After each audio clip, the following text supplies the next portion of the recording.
Yo, what's going on YouTube? Welcome back to my channel. Bit of an interesting one today. It has been about 2 years since I have debunked a myth on my channel. Some of you guys will have seen my creatine myths debunked video. So this is a little bit kind of similar but a little bit different. As you can see from the title, is there a limit to the amount of protein that you can have at any one time? Is it a 20, 30, 35 gram limit in terms of how much protein you can absorb at any one time? So first and foremost, it's important to assess the claim, assess the myth. So the myth is that you can only absorb 20 to 30 grams of protein at any one time. So some of you guys are going to be a bit cross, but I'm going to be a bit technical with you right now. The phrase is 20 to 30 grams of protein absorbed. So that doesn't mean used. So there's a difference between the amount of protein that's absorbed by your gut, taken into your bloodstream, and that what can actually be used. So first of all, to be technical, we'll break it down and explain the simple fact that research has shown, in particular, a research study done in 2009 showed that there is an unlimited amount of absorption from protein into the bloodstream.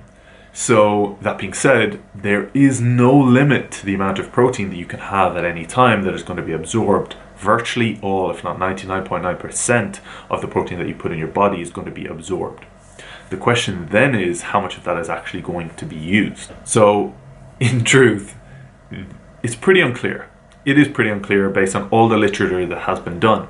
However, there has been a little bit of a confusion and probably where this myth has come from. So in 2015, Stuart Phillips' lab published a paper based on the optimal amount of protein for muscle protein synthesis. Briefly, for those of you guys who don't know, muscle protein synthesis is basically the body's ability to synthesize muscle. What they're trying to say is that at what point do you max out that curve by which anything more than that is not helping you build muscle tissue. So what they did was they did a study based on a specific number of individuals, and they gave them 20 grams of protein from egg protein, and another group of guinea pigs, people, 40 grams of protein from eggs. And they compared the differences, and there was virtually no difference between both.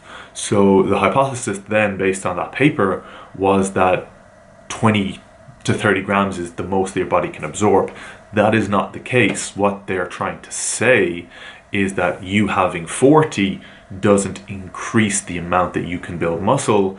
That doesn't necessarily mean that it's not going to be used down the line. Another study around the same time did the same on 30 grams of beef protein versus 90 grams of beef protein, and there was no real differences between them in terms of muscle building. That doesn't mean that it wasn't used.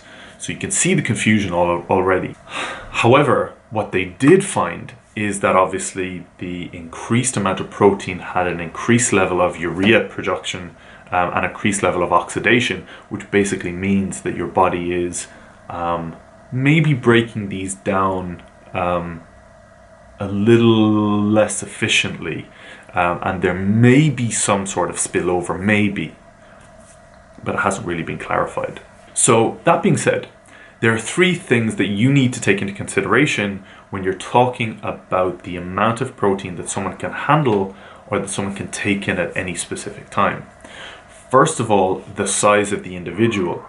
Clearly the size of the individual is going to play a part, whether it's 120 kilo man or a 60 kilo female. There's going to be discrepancies between the amount of protein that is going to be optimal or beneficial for these 2 individuals. Based on the literature, it seems quite clear that roughly around 0.18 grams of protein per meal per pound of body weight you have should be roughly the limit that you should be looking at having when you're consuming specific amounts of protein per meal. For example, if you're, a 120 pound female roughly around the 22 grams of protein seems to be the sweet spot. Equally, if you're a 200-pound male carrying quite a lot of muscle mass, you're looking at maybe 36 grams of protein per meal. So as you can see, for that guy, the 20 to 30 gram protein range is probably a bit on the low side. So you need to take that into consideration. Secondly, you need to look at the muscle that is being trained, or the size of the muscle that's being trained. If you're exercising your biceps or your rear delts, then the amount of protein that you can take on to recover or to help initiate muscle protein synthesis is going to be quite less than if you're doing a whole body workout. Of course, that makes logical sense. So a study in 2016 showed us that 40 grams of protein was actually more beneficial than 20 grams of protein on a whole body workout. A lot of the studies that I mentioned initially with the egg and the beef protein were only done on lower body training. So obviously if you're training more muscle group, then obviously you will need more protein to recover, and it probably will not be wasted. So that's something to take into consideration as well. Thirdly, it is well documented that as you get older, your body needs more nutrients. This term is coined anabolic resistance.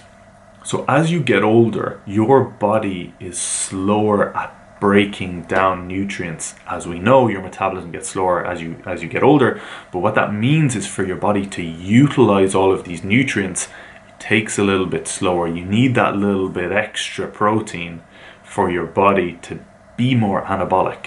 Obviously hormones downregulate as well, lots of other things.